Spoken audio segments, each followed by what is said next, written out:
you on the wish list though? We're talking. Oh, are you on the wish list?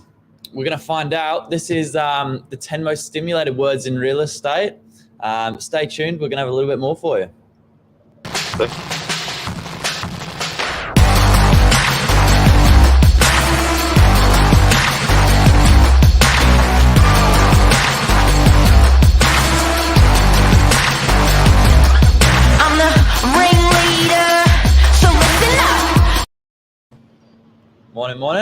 Morning. Top of the morning, Billy Bob, Billy Boy.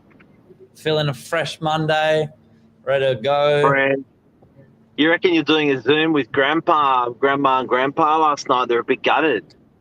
Yeah, it's actually, I know it's sad that, obviously what's happened, the poor Queen, but it's really hit people, some harder than others, yeah. Some people are pretty upset. I saw one guy on LinkedIn, he said, if one more person bags out the Queen on my LinkedIn account, I'm going to remove you from my LinkedIn account. Yeah, I like a few of the boys and they were having a bit of a joke about it, but some people don't find it very funny. Well, it stimulated me to start reading through the comments on this guy's account, and then I sort of couldn't help myself. I had to start making comments. Yeah. So people are like, people are like, what has she ever done? It's like, are you serious? Like, why would you just not want to celebrate? Even if she's done one good thing, but she's done millions, but just one. That's enough for me to celebrate someone. Just angry. It's true. It's a funny old world. But 10 most. Just before we go on that, I was discussing this also yesterday with Lise. The most, apart from friends and family, the most significant death in the history of the world, maybe the last 50 years, maybe the last 100. Yeah. It's big, hey. It's weird. It like whether you're, monarch or whatever, like it does kind of get around the world. Everyone's talking about it, as it should, But even if you're not into it, it's still significant.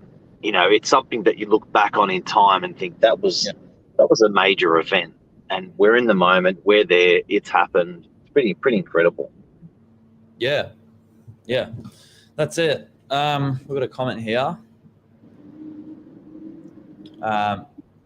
But yeah, onto this morning's topic. Yeah, Di was a big one.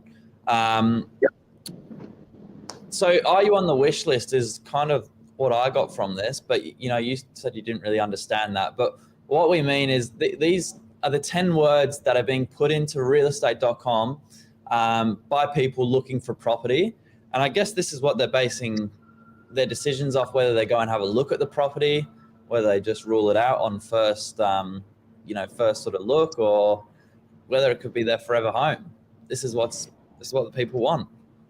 Well, it's what people want. If we could reduce what people want down to 10 words in real estate, it's been done by the people searching all the properties out there. And it was pretty funny this morning because we have to come up with a headline every morning, and there's often a bit of banter. Yeah.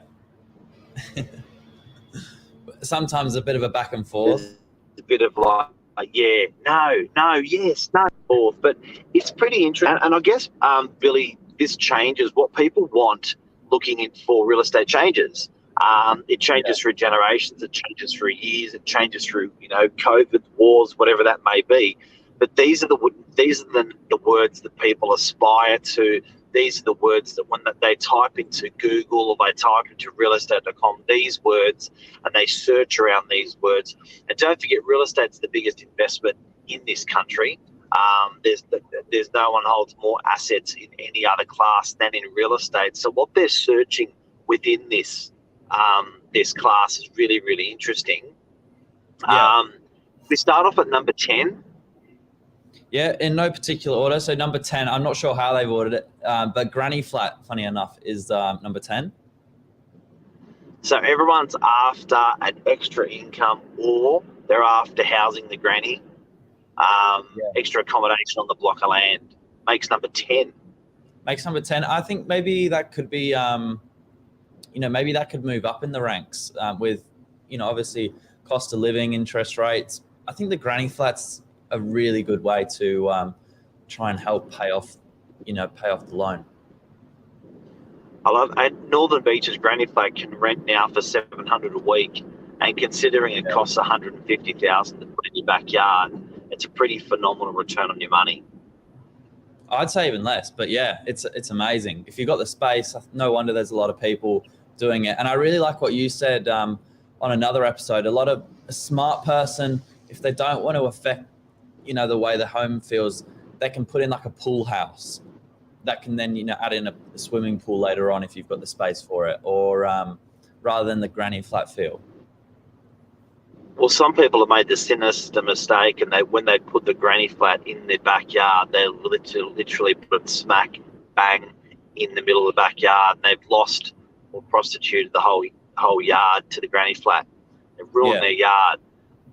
Some people have been a little bit more strategic if they can, and if they've got the space, and they've been a little bit clever, where they've made it look like a pool house, even if there's no pool. And then later on, if someone decides to put a pool in and it's not a granny flat, it still feels like a premium home with a pool cabana, and then the pool goes in later. Next word. In no particular order, Luke's actually guessed one. Ensuite is on there. So I guess people upsizing, it's definitely to have that second bathroom come off one of the bedrooms. I think that's always nice. Well, we don't tolerate the before they used to be able to share a bathroom. A family of house of 3 or 4 bedrooms used to be able to share one bathroom, but no one tolerates that anymore.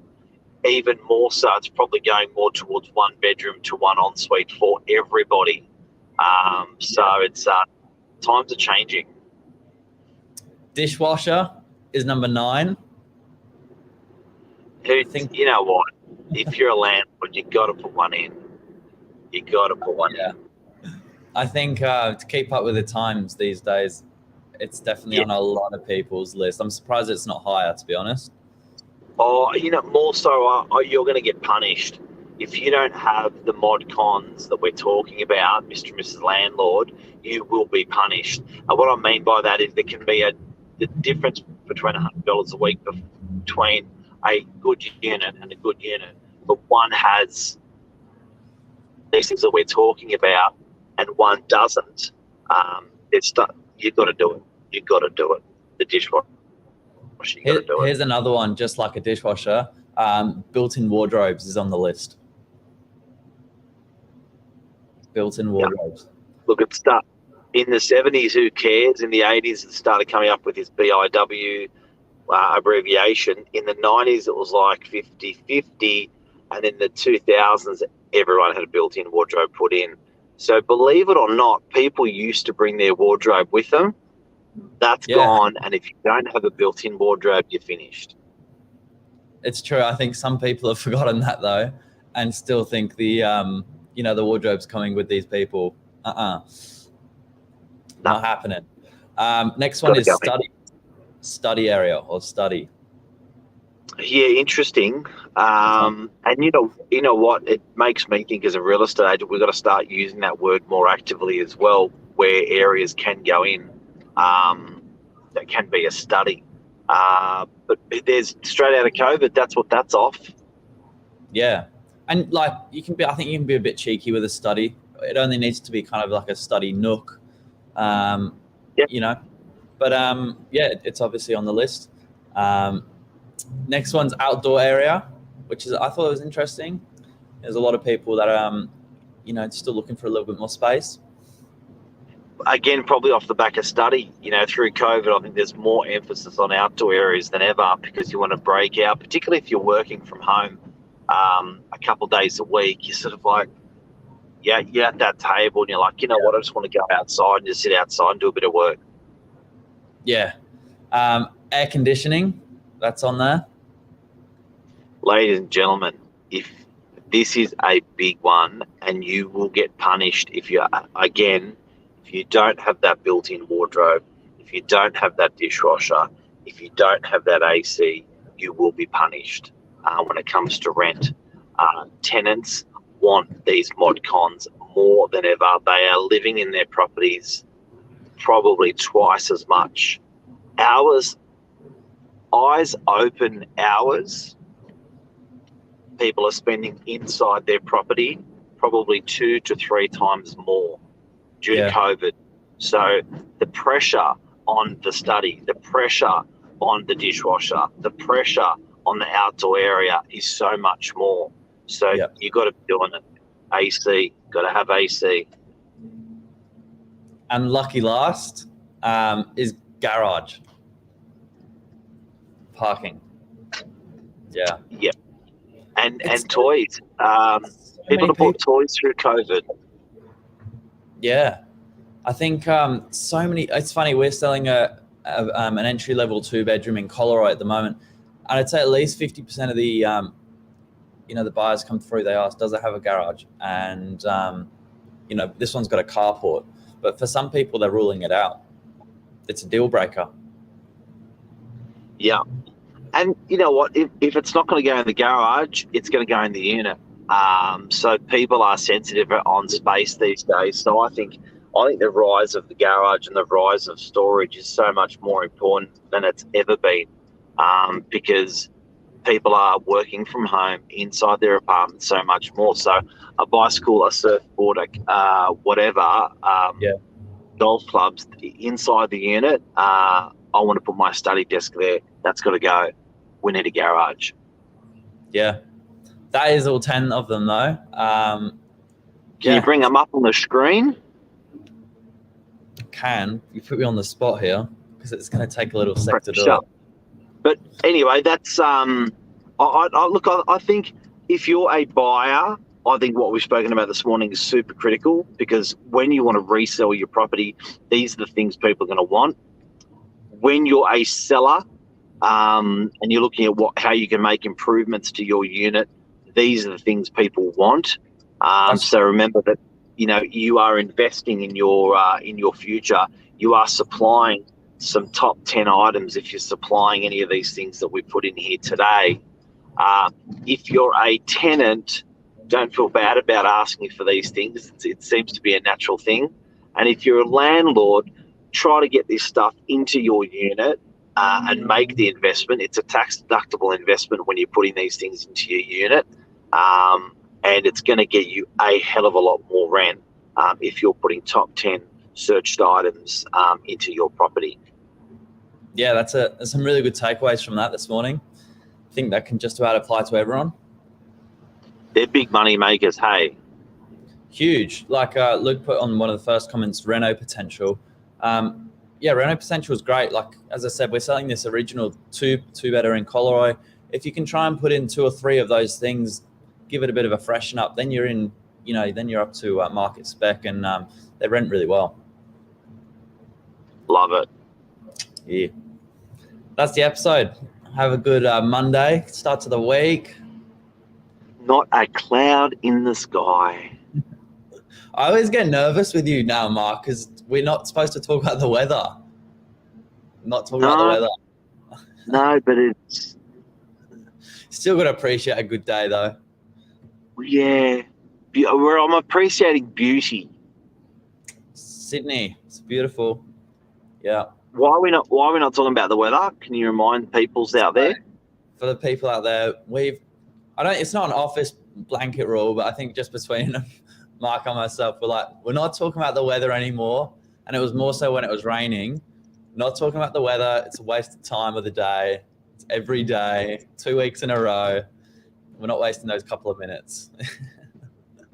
With every conversation. And then you'll take it outside of the office and have a chat with someone.